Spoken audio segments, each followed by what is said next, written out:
We'll be clearing the dishes and things like that, so feel free to go ahead and finish eating, but keep us close to being on schedule. I'd like to get started with our afternoon session. A few recognitions are in order. I think it takes a lot of people, as Dean Bowman mentioned this morning, there are a lot of people involved in putting on a conference like this, and so I want to acknowledge some people who have been really key contributors. Laura Griffin in the back there, who's hiding in the corner. She's the one who probably most of our speakers have corresponded with the most. Laura was instrumental in putting together the panels, reaching out to the speakers. A lot of the logistics associated with putting on a conference like this. Samantha Stefanov, who's in the orange blazer out front, who you probably dealt with this morning. Samantha did a lot of the work also with logistics, arranging for pretty much getting all the speakers here, things like that, hotel arrangements, all those sort of arrangements. Margaret O'Bush, who's our events coordinator here at the law school, she's responsible for the great food set up this morning and nice lunch at noontime. We'll have a reception afterwards. Jessica Stolarik took care of all the CLE materials for those of you here getting CLE credit.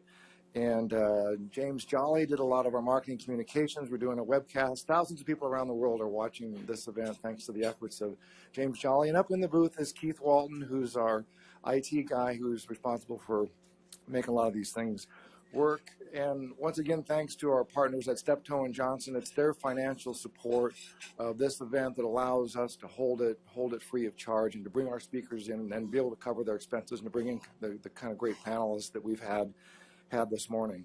So with that, I'm really pleased to introduce our lunchtime keynote speaker. This is Dr. Diana Bauer. We've got the slide up here. She headed up the group at the Department of Energy that produced a report last July called the Energy Water Nexus. She's currently she co-chairs the Water Energy Tech team at DOE. She led the team that drafted the 2010-2011 Critical Materials Strategy reports. And prior to that, she was at the Environmental Protection Agency. She has a PhD in mechanical engineering from Berkeley and a BSc in mechanical engineering from Princeton. And she's probably the leading federal government expert on the water energy nexus. And we're really pleased to have her here as our afternoon keynote speaker. Dr. Bauer.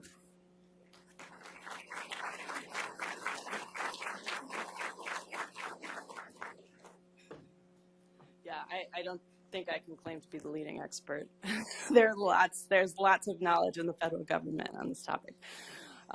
So I'm going to shift gears a bit from this morning because as you heard, I'm not a lawyer. I'm an engineer, and the culture of the Department of Energy is primarily an engineering culture. So a lot of what we think about is really what are the future technology solutions that can help the energy system be resilient, cost-effective, protective of the environment, et cetera.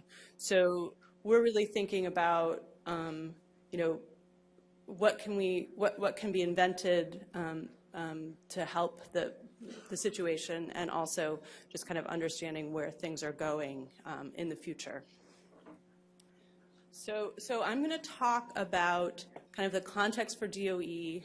I will go over some of the contents in this report. And I have 2 copies of the report with me. Anyone who wants one, first come, first serve, I'll give you one. 2 of you, I'll give you one. So I will talk about the contents of the report. Then I will talk a little bit about what the efforts we've been standing up following the issuing of the report. And this topic has been floating around for, as we heard earlier today, for several decades, actually. And DOE in particular has been engaged in sort of a project-by-project level on this topic for at least a decade. And it's just in the last couple of years or so, actually under our current secretary, who is very interested in this topic, that we've really tried to bring the pieces together and to understand how we can, as a department, how we can participate with other stakeholders across the federal government, and then also out there in cities and states across the U.S. and also internationally, how we can bring our various talents together, our various activities together to have a larger positive impact in this space. And we're still figuring it out, but I'll share with you kind of where we are and would welcome your input and suggestions here or at any time in the future. And you can see my email there, so feel free to email me.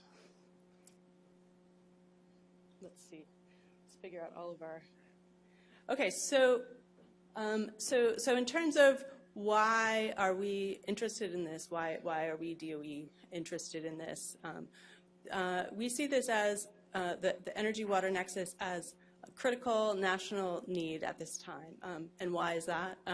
In part, energy and water are interdependent, and this means that in certain circumstances, the energy system can be vulnerable to water variability, water uncertainty, water scarcity.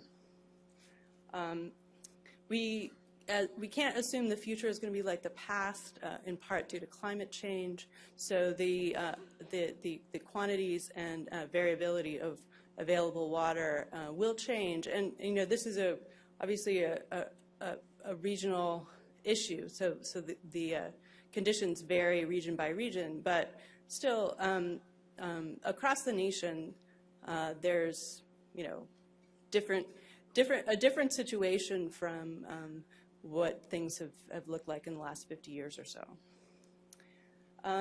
Also, in some cases, kind of as we heard earlier today, there's forces that are pushing for infrastructure change, and this is both on the energy side and also the water side.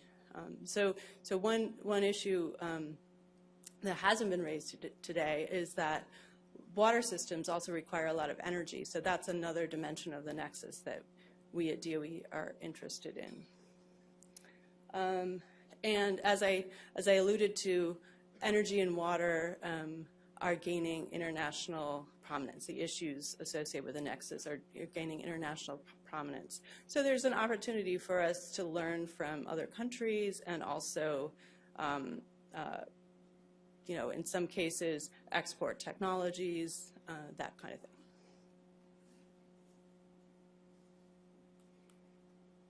So in terms of DOE's role in this space, as I alluded to at the beginning, DOE is very strong in research and development, technology research and development. Also strong in fundamentals associated with models, whether it be climate models, impact, adaptation, and vulnerability models to help us understand the potential implications of climate change. And there are many federal agencies that have a role in water. Depending on how you count, over 10. But if the federal government is to address the energy-water nexus, there's no way that it can be done effectively without the strong participation of the Department of Energy. So we are focusing on energy and its link to water systems in what we're doing. So in terms of the report, we have 6 strategic pillars. They are, the first one addresses the water efficiency of energy systems, and the second one, the energy efficiency of water systems. So we're interested in pursuing technologies that enable more efficiency on both sides. We are interested also in enhancing the reliability and resilience of both of the systems. And so that means if there's variation in water resources available, that kind of thing, that the system will be able to handle those variations, that variability. Increase safe and productive use of non-traditional water resources. Now, this is another thing that hasn't yet been discussed today, at least I didn't hear it. This means, for example, in some regions there's brackish groundwater. So saline waters that would require treatment before using. If we can figure out how to treat them, desalinate them more energy efficiently, then we have more water resources available. And we're interested as well in treating produced water from oil and gas production to enable it to be productively used. The fifth pillar here, promote responsible energy operations with respect to water quality impacts, ecological impacts, and finally exploit productive synergies between water and energy systems. So in that case, we have already heard today about the fact that a lot of why water is used in, for example, in thermoelectric cooling for electricity production is that there is waste heat. So but potentially you can use waste heat for things productive use like desalination of water or combined heat and power. So if we can use the heat productively rather than requiring water for cooling, then that's also potentially beneficial. So here is a what's called a Sankey diagram that is in our report. Let's see if this is. I'm going to attempt to use a pointer now. Oop, of course, the pointer didn't work. Of course, I turned it off. Huh. All right, well, oh, there we go. So I'll just see if this is the pointer. Yeah, okay. So here is our, this is a chart of the flows of energy and water at the national level through the different sectors of the economy. So I'm going to explain in this a little bit, and we actually right now are working on, so this is the national level, we're working on state-by-state versions of these diagrams, and so they actually look quite different on a state-by-state basis. But I'll explain the national one. So here at the top, so at the top here we have energy, and at the bottom here we have water.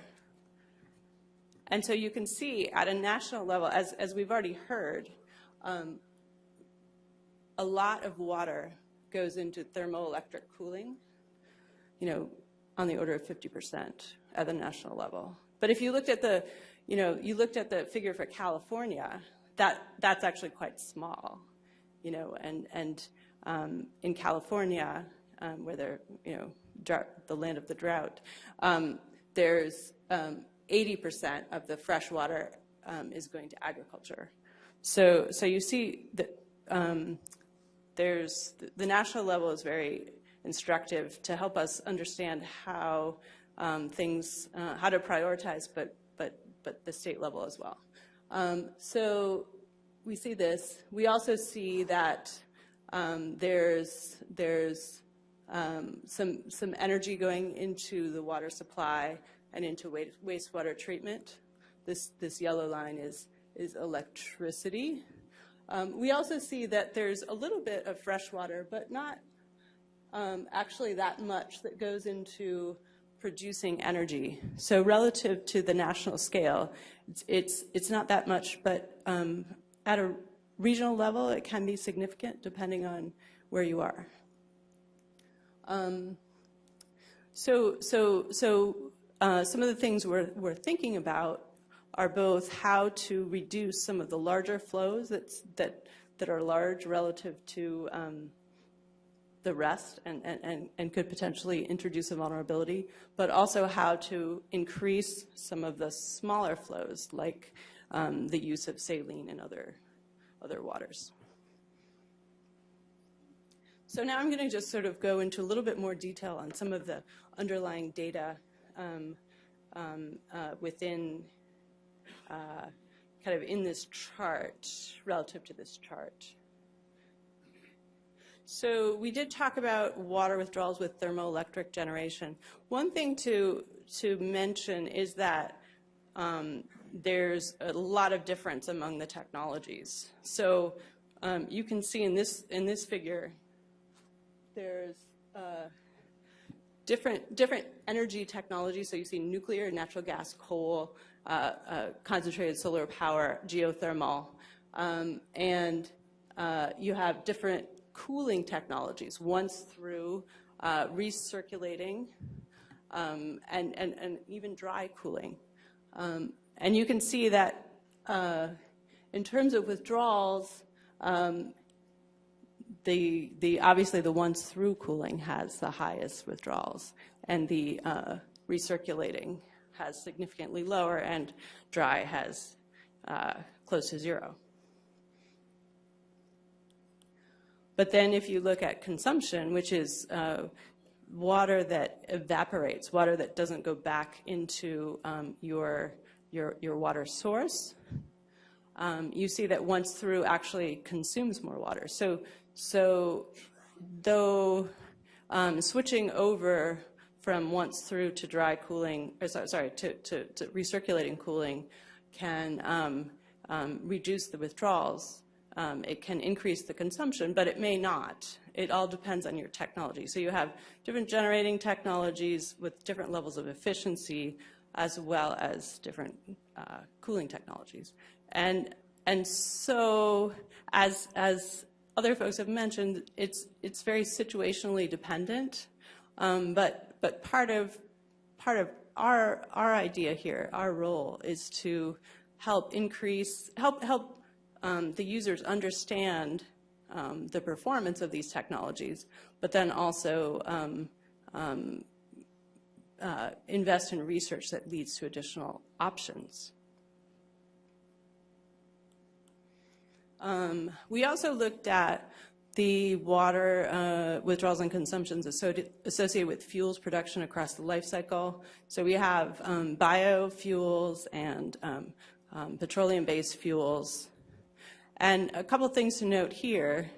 For biofuels, for example, we have quite a variation in the amount of water that's required to grow biofuels. It kind of depends on, or it doesn't just kind of depend, it depends on whether you're irrigating or not. So irrigated corn uses a lot of water, whereas non-irrigated corn uses significantly less. So just understanding the context is important. Also, producing oil requires water, and refining on both sides require water. So understanding all of this, the life cycle across different fuels, becomes important, and gives us areas for investment in research. We also looked at energy intensity of the water system. So an important thing to point out here is that desalination, which is a potential solution, is pretty energy intensive. So there's an opportunity to invest in more energy efficient desal technologies. Also, moving water around is very energy intensive.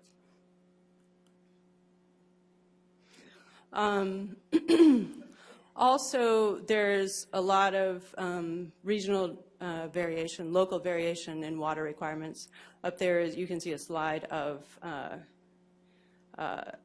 county by county water requirements for thermoelectric cooling in the Southwest.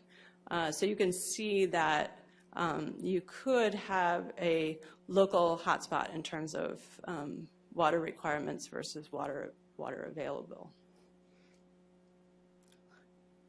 So moving into thinking about the future, as climate change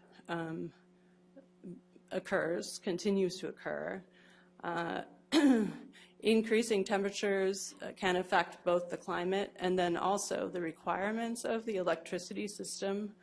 So you may have a higher demand for electricity in the summer for cooling.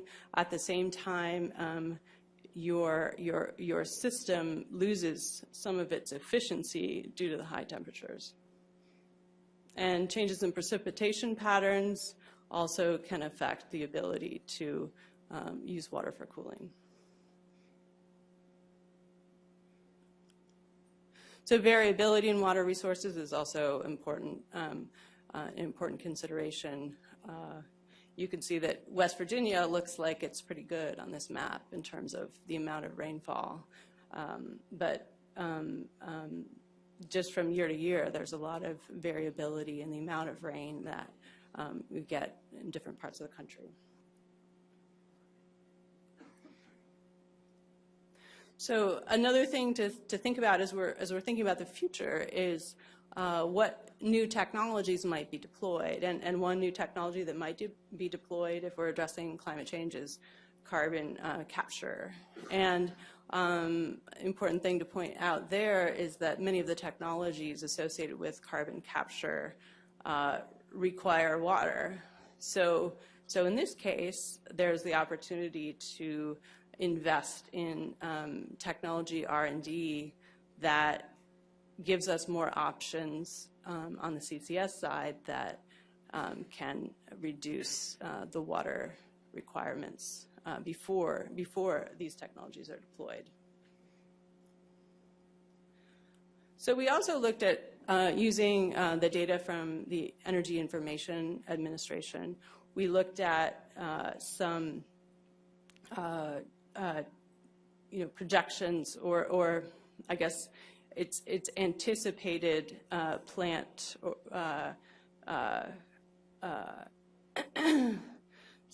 anticipated proposed systems for thermoelectric plants. And one thing that's interesting to note here is that so here we have 76% of plants, current plants, using surface water for cooling. Of the future plants, we have a dramatic increase in plant discharge, which is water from wastewater treatment plants used in cooling. So that's actually it's an interesting development.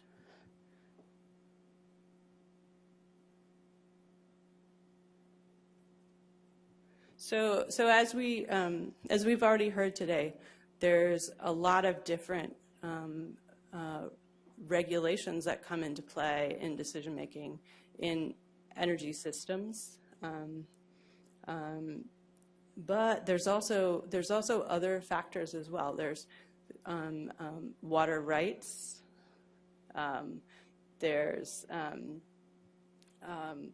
financial incentives, capital availability. There's a lot of different factors that go into decision making, and it's very complicated in part also because as Alex alluded to this morning, there's the rules are developed separately on the energy and water side, and so a decision maker who's trying to decide what technology to acquire or where to site a plant or other things has to those rules may interact in unanticipated ways, which is another reason why I think there's benefit from the two communities collaborating, sitting down to dinner, or whatever.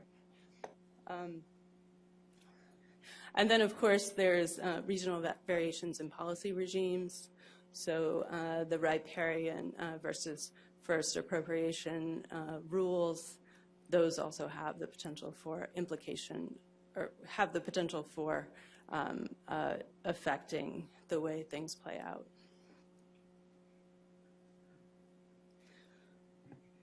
So we've found global interest in the energy-water nexus as well. Both India and China are currently really growing their energy systems dramatically and relying on coal, and they don't necessarily have large quantities of water where they're deploying their coal. So there's opportunity to work with those folks to try and figure out what technologies can be deployed now that would be less vulnerable to water scarcity. In addition, there are some countries in the Middle East that are very focused on what we can call energy for water. So using a lot of desal in the Middle East, there's a lot of interest there in energy efficient desalination, using renewable energy to power desalination. And then France has had a lot of issue relating to during high temperature heat waves during the summer months, because they have a lot of nuclear generation. They've had to shut down some of their generation, and it's impacted the grid. And so we can learn from them in how to handle those types of situations. So in terms of how we're thinking about what DOE should do in this space, we're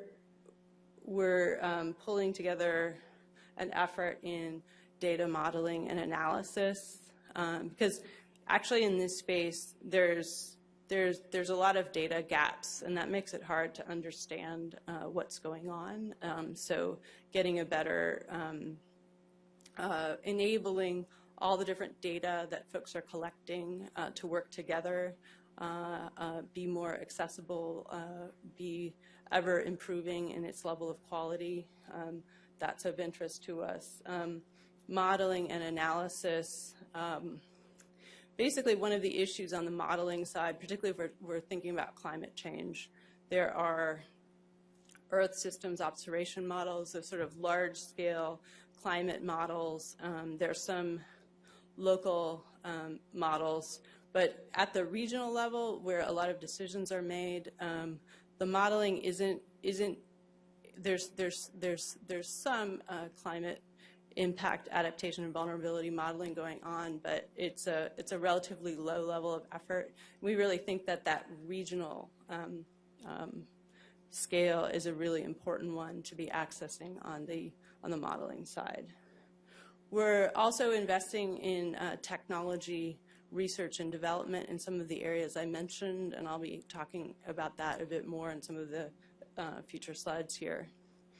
And then those two connect up with policy analysis.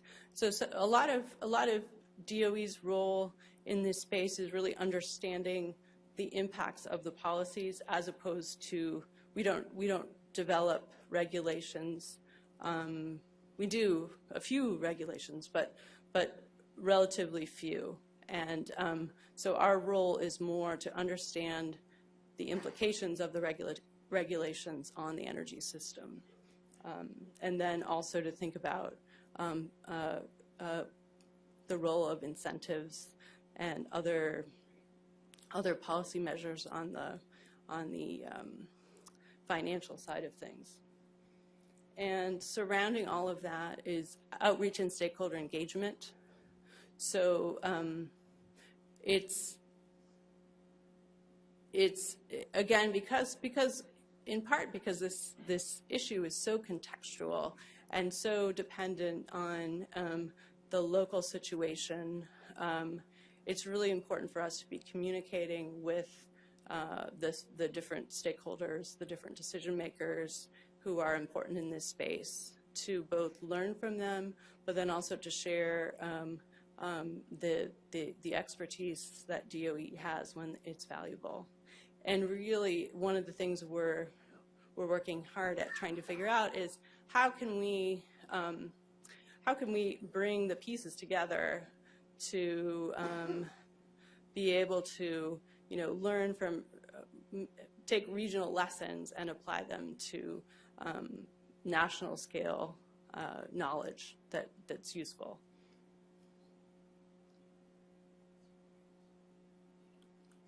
So just a couple more things here in terms of our overall big picture. You'll recognize this figure from the earlier slide, the flow diagram. So in terms of the technologies that we're looking at, I've marked them on the figure here. We're looking at improved water efficiency in bioenergy production. So that's in growing of advanced energy crops for cellulosic ethanol and drop-in fuels. Are there some? Can we develop crops that can grow on marginal lands that don't require irrigation? Water efficient cooling for thermoelectric generation. This includes both dry cooling and more efficient cycles, so that less cooling is required, and then treatment management and beneficial use of non-traditional waters. This is primarily in the oil and gas sector, thinking about how to how to reuse produced water, how to recycle fracking water. We also have some interest in looking at waterless fracking, et cetera. Sustainable water utilities is about being more efficient in water and wastewater utilities, and also extracting energy from wastewater. The biosolids within wastewater have embedded energy content. So in some cases, you can move towards net zero energy wastewater facilities, or even net positive energy wastewater facilities. And finally, looking at coupled energy and water efficiency in buildings. So you imagine, say, your washing machine. It takes energy to heat up the water that you use in your washing machine, and it also takes water, obviously. So if you could figure out how to use less water, then you can also save energy.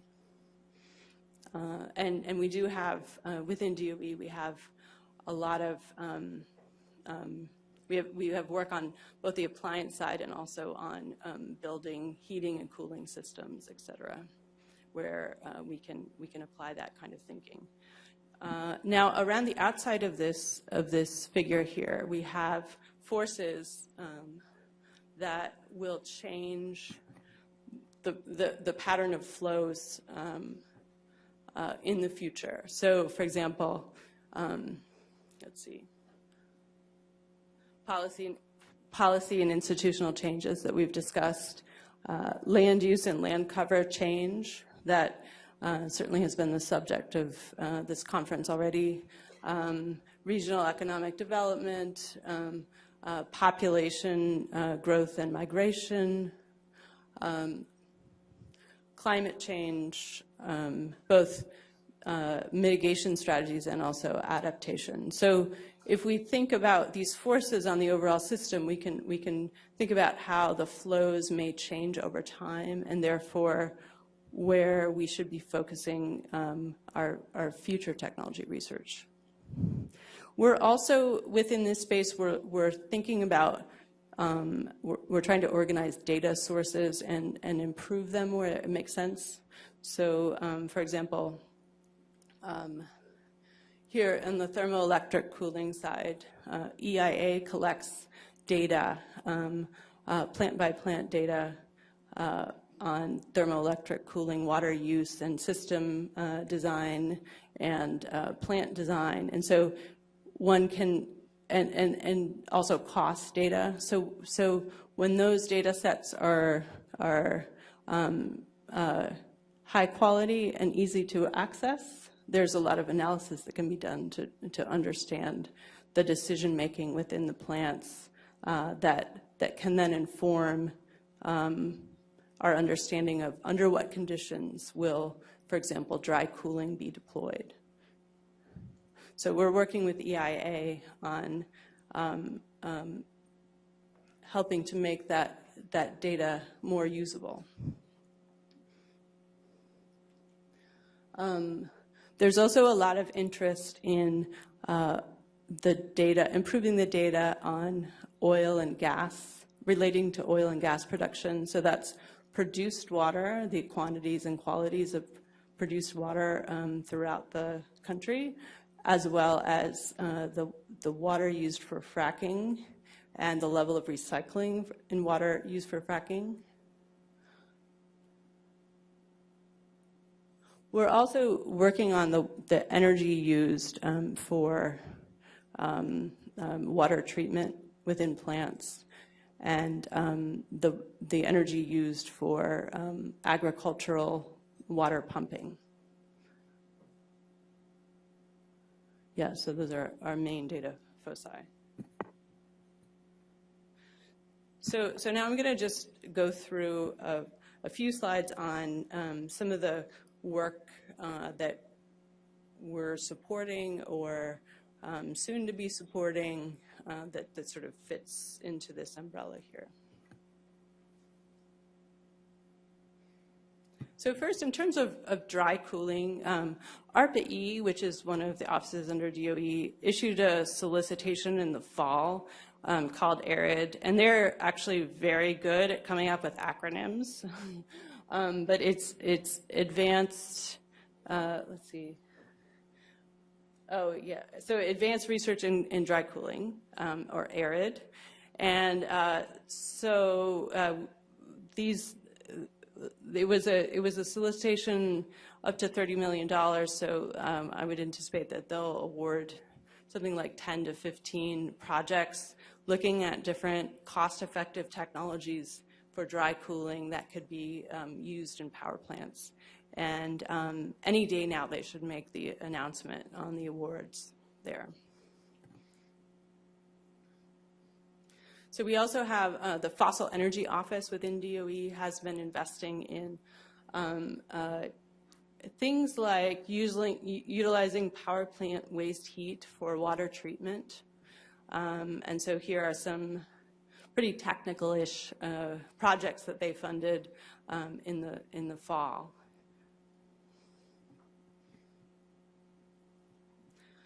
Another area where we're working pretty diligently is in energy positive water recovery from wastewater treatment plants. We're working with the Environmental Protection Agency and National Science Foundation.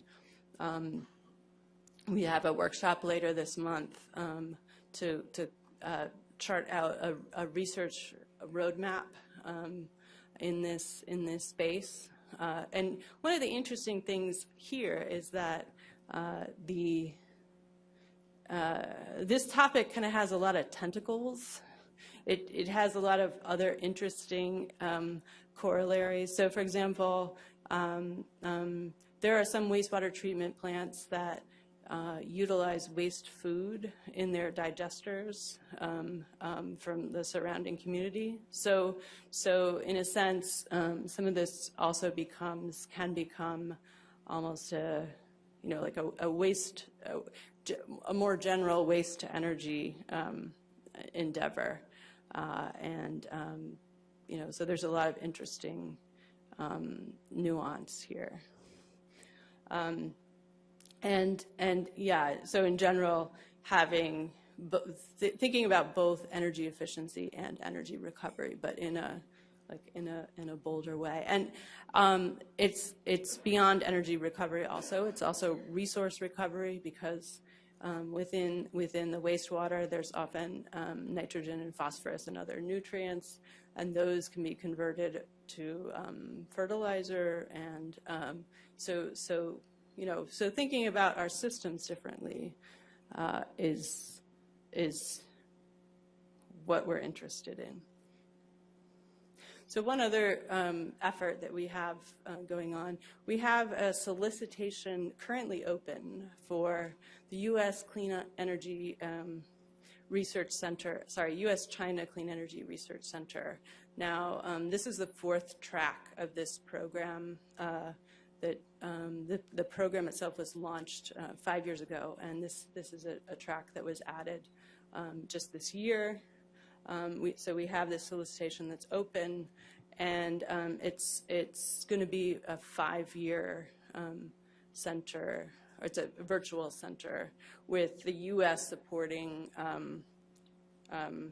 U.S. researchers, and then the China side is supporting Chinese researchers, and then the two sides will collaborate because we've aligned our topics. So the topics are water use reduction at thermoelectric plants, treatment management and beneficial use of non-traditional waters, improving sustainable hydropower design and operations, which is, a topic that we haven't discussed much here yet, and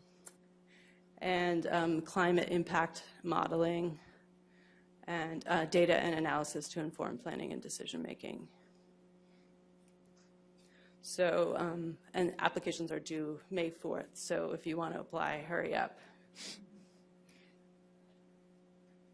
So this is my final slide, and just to summarize what the next steps for DOE are in this space. We're pursuing technology, research and development, and technology assistance in the 5 areas that I mentioned. We're filling data gaps and trying to improve data accessibility in the space so that all the decision makers out there have access to the best information. We're working to analyze the connections between policy developments and technology opportunity. And we're pursuing fundamental advances in modeling, such as in handling uncertainty, communicating uncertainty, visualizing data, et cetera.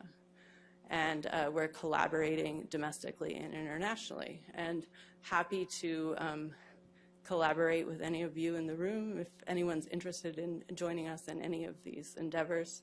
And that's the end of my presentation. Would be happy to take any questions.